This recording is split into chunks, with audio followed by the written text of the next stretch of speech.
हे दोस्तों, बहुत पहले की बात है। एक एंशिएंट सिटी बेबीलोन में अरकाद नाम का एक आदमी रहता था। वो बहुत ही दयालु था, खूब सारे पैसे दान करता था और बहुत खर्चे करता था, पर फिर भी उसकी दौलत हमेशा बढ़ती ही रहती थी, इतनी कि वो उसे खर्च भी नहीं कर पाता था।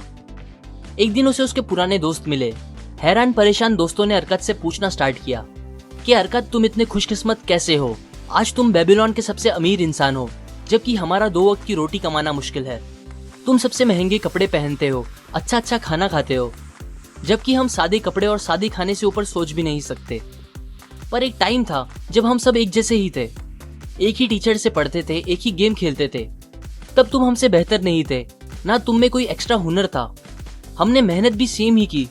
फिर बताओ अरकाद, क्यों ऊपर वाला बस तुम पर मेहरबान हुआ, हम पर नहीं? ये सुनकर अरकाद ने कहा, मैं जरूर बताऊंगा मेरे दोस्तों। ये सब इसलिए है क्योंकि तुम लोगों ने इतने सालों में दौलत बनाने के असली कायदे नहीं सीखे, या फिर शायद आप लोग उन्हें भूल गए हो।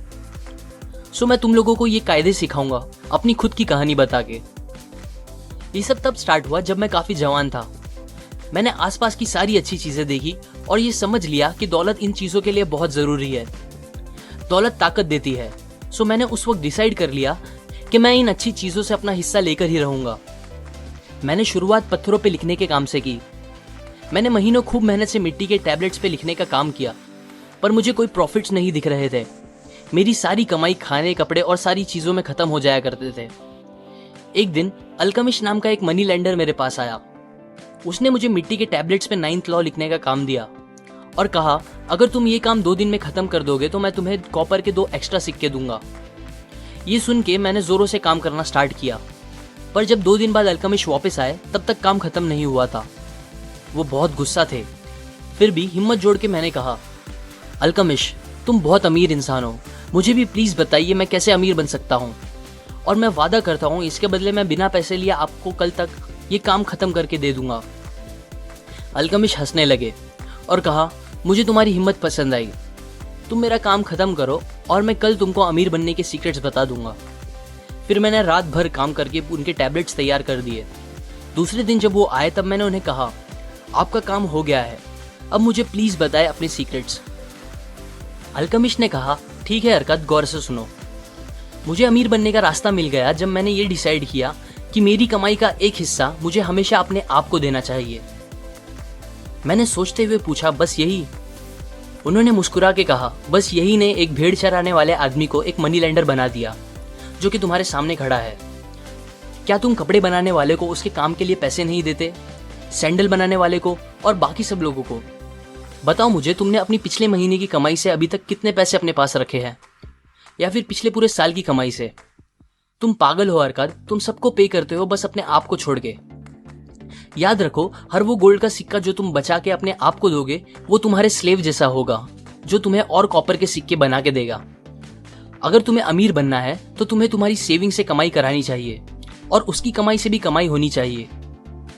इस बात को हल्के में मत लेना। ये नॉलेज देके मैं तुम्हें तुम्हारे काम से 1000 गुना ज्यादा पे कर रहा हूँ। तुम्हारी कमाई का एक हिस्सा, जो कि 10% से कम नहीं होना चाहिए, तुम्हारा है, और तुम्हें उसे अलग रखना चाहिए। पता है अरकाद, वेल्थ एक पेड़ जैसा होता है जो एक बीज से पैदा होता है। तुम्हारा पहला बचाया हुआ सिक्का तुम्हारा बीज होगा, जिससे तुम्हारी दौलत बढ़ेगी। तुम्हारा अपनी हर कमाई का 10% अपने पास रखना वो झाड़ को पानी देने जैसा होगा, और ये तुम जितना जल्दी स्टार्ट करोगे उतना जल्दी तुम एक दिन उस झाड़ की छांव में आराम कर सकोगे। ये बोल के अल्केमिस्ट चले गए। मैंने उनकी इस विजडम को ट्राई करना स्टार्ट किया। मैं अपनी कमाई का 10वां हिस्सा साइड रखने लगा। हैरानी की बात यह थी कि मुझे ऐसा करने से ज्यादा प्रॉब्लम नहीं हुई। मैंने एडजस्ट किया और पूरे 1 साल ऐसा करता रहा। फिर एक दिन अल्केमिस्ट वापस आए और मुझसे पूछा कि मेरी सेविंग्स कैसी चल रही है। मैंने कहा, काफी अच्छी। और फिर उन्होंने मुझसे पूछा कि मैंने अपने उन पैसों का क्या किया। मैंने बताया कि वो मैंने अपने एक दोस्त को दिया है जो समुद्र के रास्ते से जाकर दूसरे देश से महंगे गहने सस्ते में खरीदने गया है। हम वो गहने बेबीलोन में महंगे बेच के ज्यादा पैसे कमाएंगे। उन्होंने मुझसे पूछा कि मेरा दोस्त क्या यही काम करता है। मैंने कहा, नहीं, वो तो ईंट बिछाने का काम करता है। अल्केमिस्ट बहुत गुस्सा हुए। उन्होंने कहा, तुमने बहुत बड़ी गलती कर दी। तुम एक ईंट लगाने वाले इंसान पे कैसे भरोसा कर सकते हो कि उसे गहनों की अच्छी जानकारी होगी? क्या तुम एक बेकरी वाले से जाकर सितारों के बारे में पूछोगे? नहीं, तुम एस्ट्रोलॉजर के पास जाओगे अगर तुम में थोड़ी भी अक्ल हो तो। तुम्हें किसी जौहरी या सोनार को यह काम देना चाहिए था। खैर, इंसान गलती करके ही सीखता है। अब तुम फिर पैसे जमा करना स्टार्ट कर दो। ये बोल के वो चले गए। अल्केमिस्ट की बात सही निकली। मेरा दोस्त दूसरे देश में जाके उल्लू बन के आया था। उसने उन पैसों में नकली गहने खरीद लिए थे और हमारे पैसे डूब चुके थे। पर मैंने हार नहीं मानी और फिर से शुरुआत की। 1 साल और बीत गए। इस बार जब अल्केमिस्ट वापस आए तो मैंने उन्हें बताया कि इस बार मैंने अपने पैसों से पीतल खरीदा और उसे ढाल बनाने वाले को दे दिया, जो मुझे कुछ महीनों के गैप में प्रॉफिट का हिस्सा दिया करता है। अल्केमिस्ट को ये अच्छा लगा। फिर उन्होंने पूछा कि मैं उन पैसों का क्या करता हूँ। तो मैंने उन्हें बताया कि मैं अपने उन पैसों से अच्छे कपड़े और दूसरी अच्छी अच्छी चीजें खरीदी। अल्केमिस्ट हंसने लगे और कहा कि तुम अपने पेड़ को बढ़ने से पहले ही काट रहे हो। अगर तुम ऐसा करोगे तो वहीं पहुंच जाओगे जहां से शुरू किया था। तुम अपने सेविंग्स के बच्चों को ही खा रहे हो। तुम्हें अभी अपनी कमाए पैसों को फिर इन्वेस्ट करना चाहिए और ऐसा करते रहना चाहिए बिना उसे फालतू चीजों पर खर्च करे। एक टाइम आएगा हरकत जब तुम दिल चाहे पैसे खर्च कर पाओगे बिना तुम्हारी कमाई को कम किए, पर वो टाइम अभी नहीं है। अब अल्केमिस्ट 2 साल बाद मुझसे मिलने आए। उन्होंने मुझसे मेरे बिजनेस के बारे में पूछा। मैंने कहा अभी तक जितना मैं चाहता था उतने पैसे तो नहीं कमा रहा, पर हाँ, मेरी इन्वेस्टमेंट पैसे बना रहे हैं और उसके बच्चे के बच्चे भी पैसे बना रहे हैं। मैंने फाइनली पैसे कैसे बनाते हैं सीख लिया है आपकी मदद से। ये सुनकर अल्केमिस्ट ने मुझे अपना पार्टनर बना लिया और आज तुम जानते ही हो मैं कहाँ पहुंच गया हूँ। मेरे अमीर बनने के सीक्रेट्स और वेल्थ बनाने के कायदे मैंने सब इस कहानी में तुमको बता दिए हैं।